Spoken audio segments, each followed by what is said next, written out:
So this is Teacher Navarro. I'm sorry if I'm not able to attend our class today because I'm having a vertigo at the moment.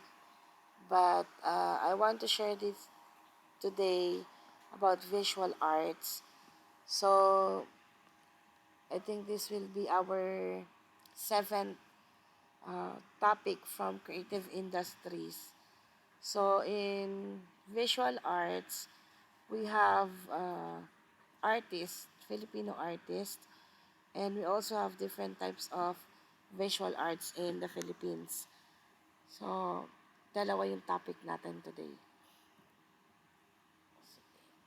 Let's continue.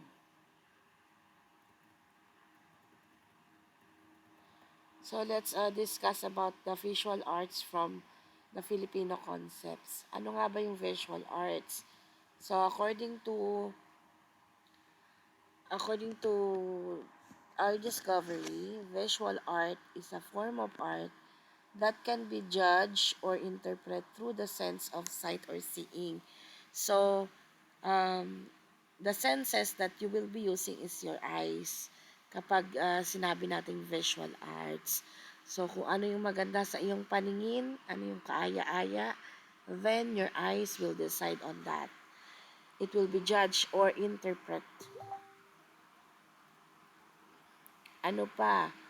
So, yung visual art, sabi dito, is one of the oldest literary art in human history.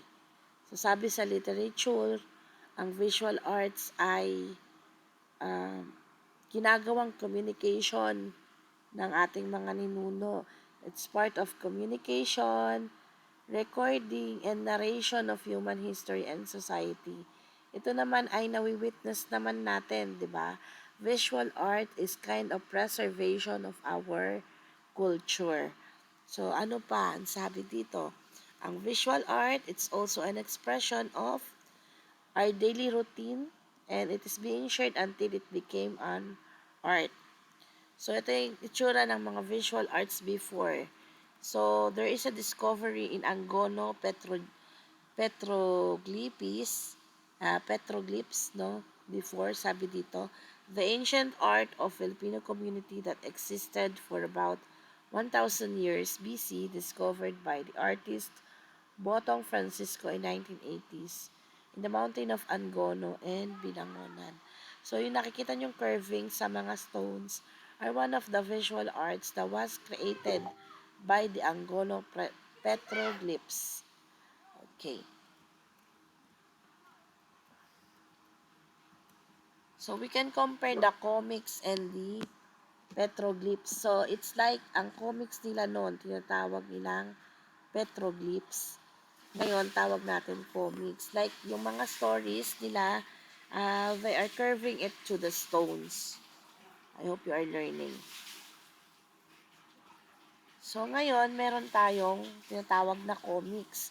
So, it is said that it is the contemporary art of Filipino community that is now made easier to understand the story, thing, or event. So, yung petroglyphs, yun yung comics nila before, and now we have the comics wherein ito ay in-interpret pa rin through visual arts. Papunta naman tayo sa mural paintings. So, ano ba yung mural paintings? Ito yung mga nakasabit sa wall. Yung nakikita nyo ngayon ay painting siya na nakalagay sa National Museum. It is the chronicle art of Filipino community that persists in our fellow countrymen went through from ancient community to the founding of the Third Republic. So, ang makikita nyo dito, dun sa right side, actually, that was the old Senate of the Philippines. Diyan dati nakalagay yung Senado. Ngayon ginawa nilang nakalagay dyan yung paintings sa wall, yung history na ating na ating bansa, no? From start of the tawag dito, ancient time hanggang sa kalayaan. Okay. Yan. It also shows the struggle of the Filipino. Okay. So, punta naman tayo sa different kinds of visual arts. So, sabi dito, meron daw 8 major arts sa Pilipinas. Yung tatlo dito ay nakasama doon sa performing arts. So, yung music, dance, and theater, but it is also art. It is also part of audio art. So, the 8 major arts in the Philippines are, one is visual arts, which are painting, sculpture, architecture, photography, and digital arts. Okay, the other part is music, dance, and theater, which is part of audiovisual arts. Okay, so what is visual arts? So visual art is a form that can be critically interpreted and aesthetically judged through the eye. It is either two-dimensional art or three-dimensional art. So yung two-dimensional art, yun yung mga flat lang na drawings. Yung mga three-dimensional art, yun yung makikita mo yung mga perspectives ng drawing. Okay, here is one of the comparison.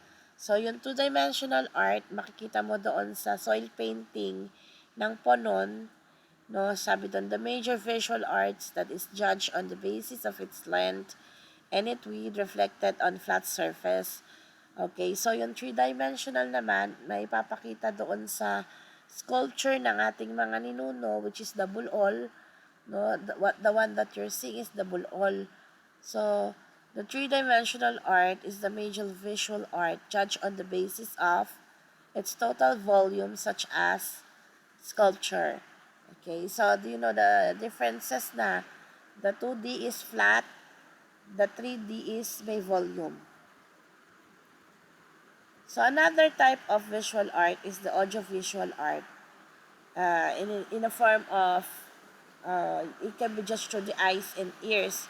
So, di ba, nagkaroon tayo ng audiovisual creative arts, part siya ng creative industries, pero part pa rin siya ng visual art itself, yung pangpito. So, yung audiovisual art is art from that can be critically interpreted and aesthetically judged through the eyes and ears simultaneously. So, it should be pleasing to the eyes. So, yung performance art naman, yun yung diniscuss naman natin nung nakaraan linggo, no, wherein a major audiovisual art using the body as art medium, as spatio-temporal performance in the public sphere. Ito yung magpe-perform ka in front of the audience. So, as an example is that yung Kalig-On, Solidarity in Performance for Tacloban in 2014. Yan, one example. Yan. So, dahil sa end na yon, your activity is that you're going to create your first story board. Gagawa kayo ng comics. No? Dito tayo mag-focus. So, ang characters nyo dito ay yung mga vegetables and fruits na ginawa nyo ng character. So, gagawa kayo ng storyboard in comics format. No? Pwede kayong in groups. No? And you're going to work on this until, what do you call this? Thursday. So, ang topic ninyo is about nutrition. So, paano natin i-enhance yung ating nutrition. Okay? So, again, isa-send ko na lang yung tawag dito, rubrics ninyo for the comics. Pero as for today, you can start sketching and collaborating with your classmate. Ano yung topic, ano yung mga characters na gagamitin ninyo. Okay, see you kapag magaling na ako, papasok na rin ako. See you around.